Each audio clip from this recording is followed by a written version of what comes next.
최대한 빨리 끝내려고 하는 시작부터 이런 문제가 딜레이가 생겨서 죄송하게 생각합니다.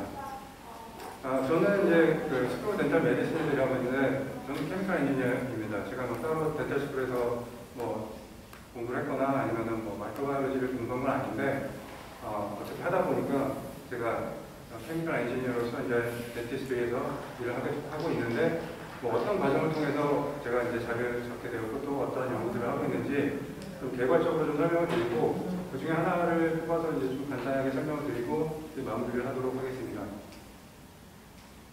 일단 저는 연세대학교 화학공학과에서 학사와 박사를 못했고요. 박사과정 중에는 제가 이제 박테리아가 어떻게 표면에 부착하는지 그 메커니즘을 이제 수학적인 모델을 이용해서 이제 설명하려는 연구들을 했었고요. 그 후에 이제 제가 캐나다로 자주 오게 되었는데 이때는 그 Environmental Engineering Department에서 그 오염된 물에 존재하는 백테리아, 그 백테리아들이 이제 톡식한 케미칼들을 이제 메타볼라이즈 할 수 있는데 그런 백테리아들이 생성하는 이제 바이오 필름을 가지고 그 웨이스트워터 트리트먼트를 좀 임프루브 시키려는 연구들을 했습니다. 그게 2012년도에 제가 우연히는 아니고 덴탈 스쿨로 이제 자주 옮길 수 있는 기회가 생겨서 미국에 있는 유니버시티 라체스터 센터 포 오럴 바이올로지로 이제 자주 옮겼고요. 그 후에 다시 제가 이제 지금 일하고 있는 유니버시티 펜실베니아로 자주 옮기게 되었고, 제가 정말 운이 좋게도 2018년도에 NIH 그랜트를 받게 되어서 2019년부터는 제가 이제 독립적인 랩을 운영을 하고 있습니다. 그래서 제가 주로 연구하는 분야는 이제 덴탈 바이오필름이고요.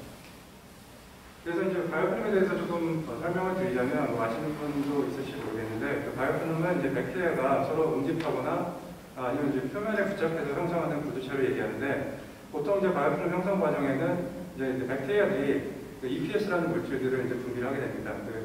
그 폴리머릭 서브스탄스인데 그것들이 이제 굉장히 스티키하기 때문에 그 셀을 이제 어그리게이트를 시켜주고 그 다음에 이제 바이오필름의 형성을 굉장히 촉진시키는 역할들을 하는데요. 기본적으로 백테리아는 이제 표면에 부착하려는 성질들이 강하기 때문에 뭐 물이나 뭐 백테리아가 있는 곳이면 뭐 바이오필름은 어디든지 있다고 생각하시면 될 것 같고요. 뭐 이 그림들은 이제 대표적인 바이오필름들의 이제 이미지를 나타낸 건데 또 바위에 끼는 이끼들, 그 다음에 워터 파이프 안에 슬러지, 그 다음에 그 투스 서페이스에 형성되는 플라크들이 대표적인 바이오필름의 예라고 할 수 있습니다.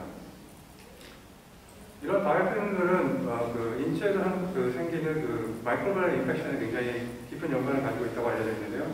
뭐 하트밸브를 이제 클럽하거나 아니면 캐스베르 컨테미네이션, 임플란트 컨테미네이션, 운드 힐링까지 이 바이오필름들이 인체에 그 다양한 부위에서 일어나는 그 마이크로바이럴 인펙션에 굉장히 깊은 연관을 가지고 있다는 것을 확인할 수 있습니다.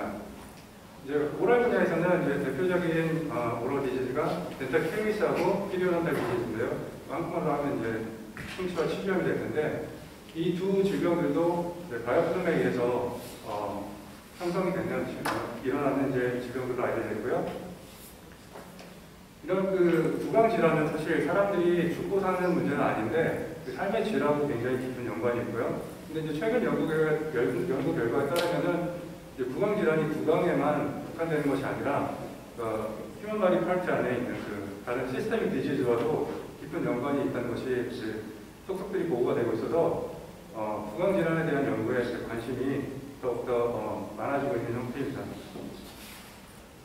그럼 이 슬라이드는 이제 제가 이제 랩에서 하고 있는 일들을 이제 설명하는 슬라이드인데요. 엔지니어로서 기본적으로 엔지니어링 백그라운드나 툴을 이용해서 바이오필름이 왜 생기는지, 생기면 뭐 어떤 프로퍼티를 가지는지, 또 그런 바이오필름들을 트리트먼트하거나 아니면 프리벤션하기 위해서 어떠한 테라퓨틱 스트래티지를 우리가 개발할 수 있는지에 대한 연구들이 진행 중에 있습니다. 첫 번째 보여드리는 것은 이제 Alternative Antimicrobial Strategy라고 적었는데요. 이건 이제 뭐 제 개인 관심사입니다. 그 컨벤셔널한 그 엔타마이크로비얼은 이제 백테리아들이 다 죽이죠. 근데 이제 뭐 효과가 이제 많이 있어 왔는데 그 두 가지 대표적인 문제점이 있는데 첫 번째는 스페시픽하지가 않다는 겁니다. 대부분의 컨벤셔널한 그 엔타마이크로비얼 에이전트들은 커멘셜이나 패소젠 구분 없이 다 죽여버리기 때문에 이제 마이크로바이옴이 호미오스테이시스가 이제 무너지게 되고 장기적으로 봤을 때는 이제 그 이뮤 시스템 형성에 있어서 굉장히 악영향을 끼치고요.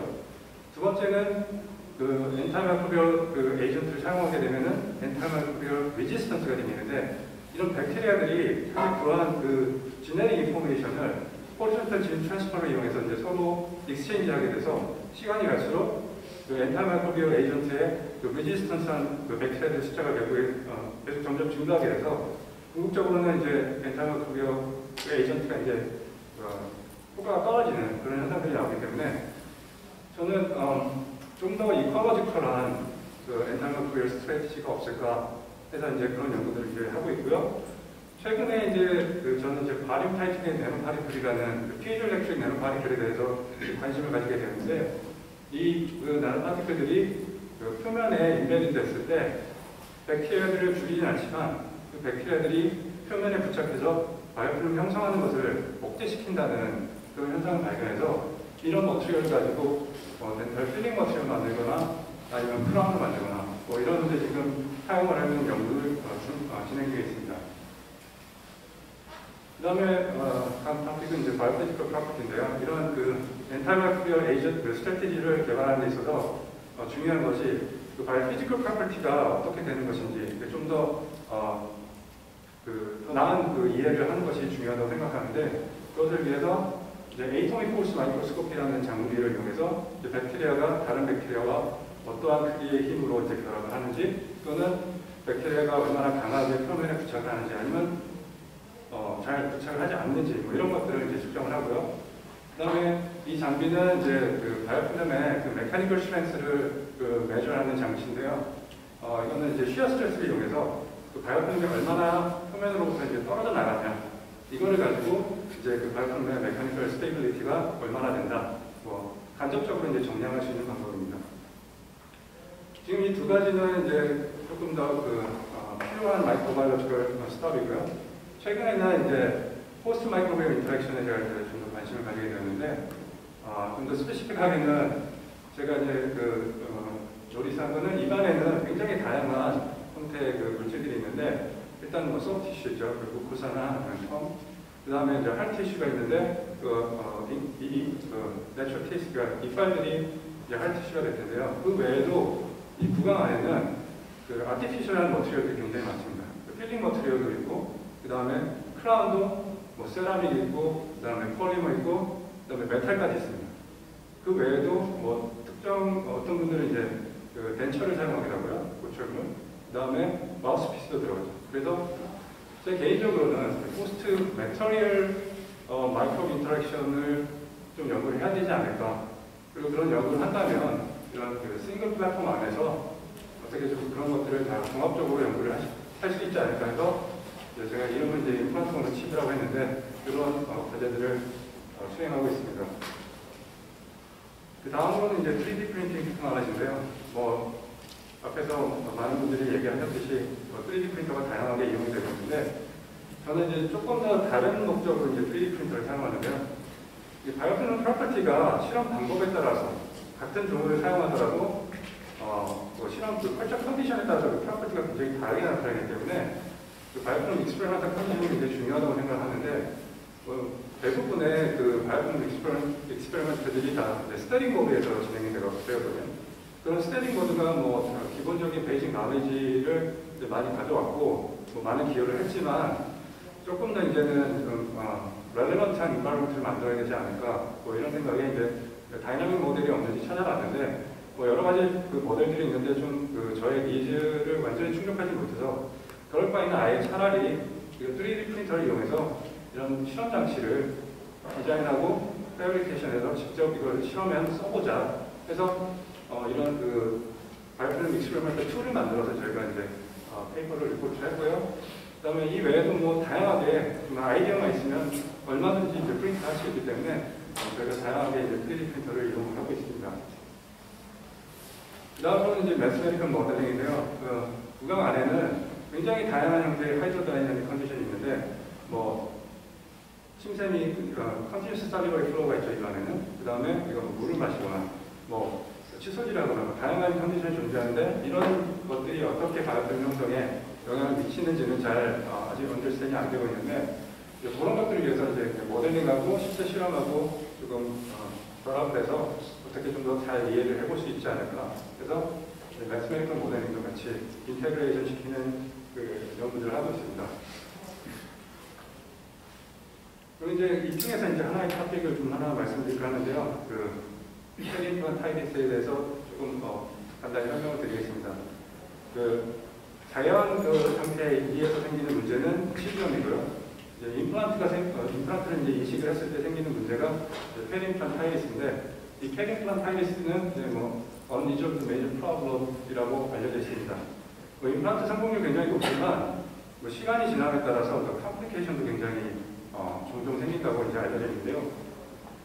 간단히 이제 패스제네시스에 대해서 이제 말씀을 드리면, 이제 백테리아가 이 치의 크라운 표면에 이제 바이오필름을 형성하게 되는데, 그런 바이오필름들을 이제 스프라진질발 바이오필름이라고 합니다. 근데 이 바이오필름들이 이제 이 페린플란 소프트 티슈를 계속 괴롭히거든요. 근데 실제 그냥 자연 이를 감싸고 있는 티슈는 굉장히 슬링이 단단하게 형성되어 있어서 웬만한 그 백테리아의 공격에도 잘 버틸 수가 있는데, 이런 임플란트가 이식된 그 소프트 티슈 같은 경우에는 그 베스큘러 서플라이가 부족하기 때문에 슬링이 잘 안 되고요. 그래서 이런 염증에 의해서 쉽게 이 베리어가 무너지게 되고, 그리고 이제 박테리아 인필트레이션이 일어나고, 이제 언더라인 본이 인펙션이 생겨서 결국에는 임플란트 페일러까지 생기는 이제 그렇게 이제 그 패스제네시스가 알려져 있는데, 뭐 통계적으로 보면은 이제 미국에 있는 사람들 중에 뭐 300만 명 이상이 이미 델타 임플란트를 하나씩 가지고 있고요. 그다음에 이제 뭐 에이징이 이제 계속 그 가속화됨에 따라서 그 숫자는 점점 더 늘어날 것으로 예상이 되고요. 근데 언럭키하게도 이런 그 페리플라타이티스가 한번 생기면 그게 이제 치료 방법이 딱히 에스타블리시가 안 된 것으로 나타나고 있습니다. 성공률이 60% 이하고요. 그래서 이것들을 이제 어드레스 해야 되는데, 왜냐면은 이제 굉장히 비싸죠. 이런 다 하려면은 한국에서는 얼마인지 모르겠지만 미국에서는 비싸게는 6,000불까지 간다고 하고요. 그렇기 때문에 25년 정도는 이제 버텨줘야 조금 뭐 잘 썼다 이렇게 생각을 할 텐데, 이런 임플란트 컴플리케이션 때문에 평균 수명이 뭐 5년에서 15년까지 굉장히 줄어든다고 알려져 있기 때문에 이 문제는 꼭 어드레스가 돼야 되는 문제라고 생각을 합니다. 그래서 그 해결 방법으로 저희는 이제 그런 그 패스제네시스를 한번 타겟을 해보자 해가지고 이제 생각한 것이 스마트 덴탈 임플란트 시스템이라는 건데요. 그 페리플란타이티스가 이제 바이오필름의 크라운 표면에서의 그 바이오필름 형성부터 시작을 하기 때문에 이 크라운을 바이오필름 리지스팅한 그 머티리얼로 한번 만들어보자 이렇게 생각을 했고요. 그 다음에 이것만으로는 또 부족할 수가 있죠. 왜냐면은 제가 앞에서 말씀드렸듯이 그 소프트 티슈 셀링이 중요한데, 이제 그것들을 조금 분석하기 위해서 뭐 앞에서 이제 전 얘기에서 오신 그 김기수 교수님께서도 발표하셨지만, 저도 이제 포로 바이오마듈레이션 테라피를 한번 이용을 해보자. 이게 그 PDT하고는 다른데, PDT는 이제 백테리아들을 패스전들을 죽이는 거고요. 이제 포로 바이오마듈레이션 테라피는 이제 셀의 마이토콘드리아를 스티뮬레이트해서 그 셀의 액티비티를 높이는 그런 테라피입니다. 근데 이게 이제 전기 장비이기 때문에 그 배터리가 필요하죠. 임플란트를 한번 심게 되면 뭐 다시 리차지를 하거나 이런 배터리를 교체하는 것은 거의 불가능하다고 할 수 있는데요. 그렇기 때문에 저희는 이제 이 임플란트 이제 셀프 파워, 그러니까 다양한 구강에서 발생되는 다양한 그 모션들을 이용해서 그것들이 이제 전기적인 에너지로 컨버전 해가지고 이런 그 포로 테라피를 한번 구현을 해보자 하는 생각을 했습니다. 그 앞에서 제가 설명을 좀 빠뜨린 것 같은데, 그 pH 릴렉싱 내는 파티클은 이 물질이 어떠한 형태의 그 메카니컬 그 로딩을 받게 되는 그러한 그 메카니컬 스티뮬레이션을 이제 전기적인 힘으로 이제 바꿀 수 있는 머티리얼인데요. 그래서 이제 저희는 이제 그 임플란트를 이제 스크루 리테인드 시스템으로 이제 어답트를 했고, 이게 이제 가장 흔히 알려진 그 임플란트 시스템이고, 또한 3D 프린터를 이용해서 뭐 어떠한 형태든 그 크라운을 모양을 만들 수 있고요. 그 다음에 그 일렉트릭 서킷트리는 다 어원만 안에 그 실링이 되어 있기 때문에 뭐 일렉트리컬 컴포넌트나 아니면 일렉트리컬 그 릴리즈가 없이 그냥 세이프하게 그런 그 부작용 없이 사용할 수 있도록 설계가 되었습니다. 이 그림은 이제 그 크라운을 패브리케이션하는 스키메릭 다이어인데요. 여기 이제 실제 돼지 이빨이고 이제 저희가 3D 프린터를 이용해서 만든 그 미믹한 거고요. 그다음에 뭐 사람 그 어금 형태의 이빨뿐만 아니라 뭐 어떤 형태든 크라운을 만고 저희 그 바이오타이틀이나 바리케이 들어간 그 재료를 이용해서 만들 수가 있고요. SEM 이미지를 보시면 이건 이제 신터링 절인데 이제 나노 파티클들이 표면에 분산된 것을 볼 수 있는데 신터링 후에는 이런 볼크한 프로퍼티가 형성이 된 것을 확인할 수가 있고요. 그 다음에 그 전기를 잘 만들어내기 위해서는 폴링이라는 작업이 필요한데 폴링 전과 후에 그 볼티지가 어떻게 달라지는지 저희가 또 확인을 하였습니다. 그러면 이제 각각의 컴포넌트, 그 테라퓨틱 그 에피카시가 얼마나 되는지를 이제 좀 설명을 드릴까 하는데요. 그 첫 번째는 그 엔타이버폰 크라운입니다. 처음에 제가 생각했던 거는 뭐 많은 나노 파티클들이 백테리아를 죽일 수 있기 때문에 이 나노 파티클 또한 그 백테리아가 그 부착된 백테리아를 좀 이렇게 죽일 수 있지 않을까. 뭐 이렇게 되면 이제 그 엔타이마크로비얼 컴포넌트를 밖으로 릴리즈하는 것보다는 이제 부작용이 적거든요. 그 엔타이마크로비얼 리지스턴스가 뭐 그렇게 널리 퍼지지 않고요. 그래서 이제 실험을 해봤을 때 뭐 30% 정도 저희가 인베드를 시키면 그 백테리아 넘버가 한 1 정도 낮춰지는 것을 확인할 수 있었고요. 그 다음에 이 컴포권 이미지인데 그 녹색이 박테리아 그리고 빨간색이 박테리아들이 분비하는 그 스티키한 EPS라는 물질들입니다. 보시면 저희 BTO 나노 컴포지 서피스의 바이오폼이 훨씬 적게 형성이 된 것을 확인할 수가 있습니다. 그래서 이 BTO 나노 컴포짓이 백테리아들을 잘 죽일 수 있나 테스트를 해봤더니 한 명에 관계없이 전혀 죽이지 못했고요. 그렇기 때문에 사이버 톡시시티는 이제 없었죠. 뭐 저희가 진지발 케라틴 사이트, 파이브글라스 다 테스트를 해봤는데 굉장히 높은 바이오 컴패티빌리티를 나타내었습니다. 그럼 도대체 어떤 기작으로 인해서 이 BTO 나노 컴포짓이 그 바이오폼의 코로나이제이션을 억제하느냐? 제가 이제 박사과정 중에 사용했던 그 엑스티리그 티어리를 이용해서 이제 그 바인딩 에너지 감도를 에스티메이션 해봤는데요. 뭐 간단히 말씀을 드리면 그 백테리아와 서피스 간의 그 인터랙션 에너지가 포지티브가 나온 경우에는 이제 리펄시브한 것으로, 그 다음에 에너지가 네거티브하게 나오면 이제 어트랙티브한 것으로 이제 생각을 할 수가 있는데, 보신 바와 같이 그 백테리아가 그 BTO 나노 컴포짓에서는 굉장히 리펄시브하고, 그 다음에 컨트롤 서피스로는 이제 어트랙티브한 것을 확인할 수가 있었고요. 이것은 그냥 이 모델링을 이제 발리데이션하기 위해서 그 에이토믹 포스 마이크로스코피로 그 AFM 프로브의 백테리아를 펑셔널리제이션해서 실제 표면하고의 바인딩 포스를 저희가 측정을 해보았습니다. 이게 이제 디스트리뷰션인데 빨간색이 컨트롤, 그다음에 녹색이 그 BTO 그 나노 컴포짓 서킷입니다. 보신 바와 같이 백테리아의 바인딩 포스가 그 지로 쪽으로 이제 시프트된 것을 확인할 수가 있었죠. 그래서 이것은 이제 바인딩 포스, 그 백테리아의 바인딩, 그 BTO 나노 컴포짓으로의 바인딩 포스가 컨트롤에 비해서 훨씬 작다는 것을 의미합니다. 그 다음에 이제 메카니컬 프로퍼티를 됐을 때 휴먼 크라운하고 거의 비슷한 플렉슐러 스트렝스가 나왔고요. 근데 이것은 이제 첫 번째 그 펄스 버전이고 저희가 이제 레서피를 계속 업데이트해서 이런 그 메카니컬 스트렝스도 계속 프로그레스를 이제 하고 있고요.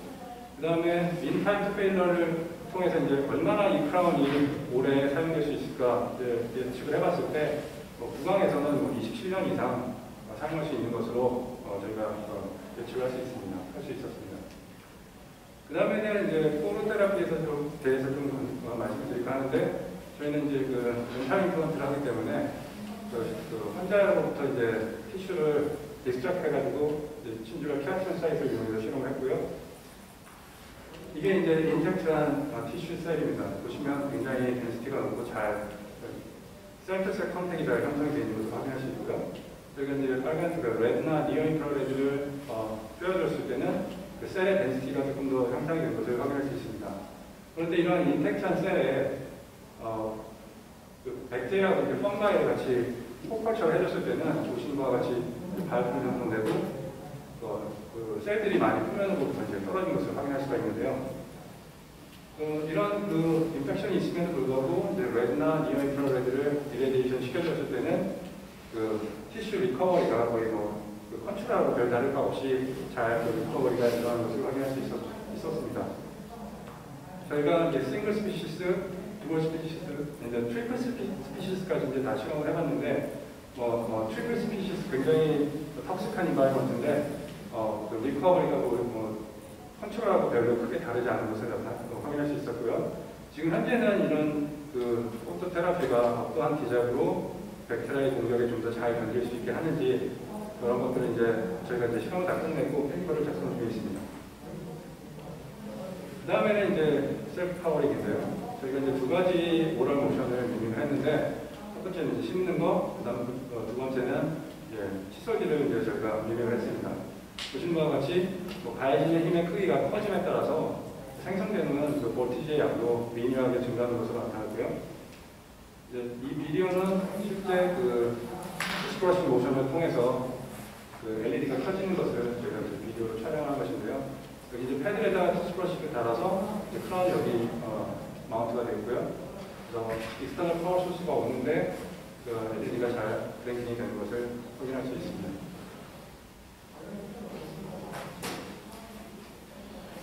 그래서 지금까지는 이런 현상들은 이제 따로따로 봐왔는데 이런 것들을 이제 하나의 플랫폼 안에서 같이 한번 보자 해서 이제 마이크로플루이딕스를 이용해서 저희가 덴탈 레진이랑 타이타늄 머티리얼을 인베드 시켜서 케라틴 사이하고 파이버글라스를 다 펄처를 하고요. 그 다음에 이 채널에다가 이제 백테리아를 흘려서 얘네들이 어떻게 인터랙션 하는지 그 연구를 해가지고 저희가 이제 페이퍼 서밋해서 아직 퍼블리시는 안 됐고 지금 언더 리뷰 중입니다. 그리고 이제 다음 스텝으로는 저희가 이제 인비보 모델을 이제 테스트를 하려고 하는데요. 처음에는 이제 돈이 조금 덜 적게 드는 렛을 이용하려고 했는데 렛의 이빨이 너무 작아서 저희가 생각하는 그 임플란트를 만들기가 힘들어서 그 라지엠으로 미니 피부를 이용해서 이제 실험을 준비 중에 있고요. 그래서 결론은 저희 그 스마일 덴탈 임플란트 시스템이 패딩 플란타이게스를 어쩔 수 할 수 있는 솔루션이 됐으면 좋겠다 하는 마음이고. 다시 한번 그 피처들을 말씀드리면은 크라운이 바이오프림 형성을 억제할 수 있고, 그 다음에 포로테라피를 통해서 이 패딩 플란 소프트 티슈를 부스팅시켜서 염증을 좀 억제시켜주고요. 그 다음에 세딩도 강화시켜주고요.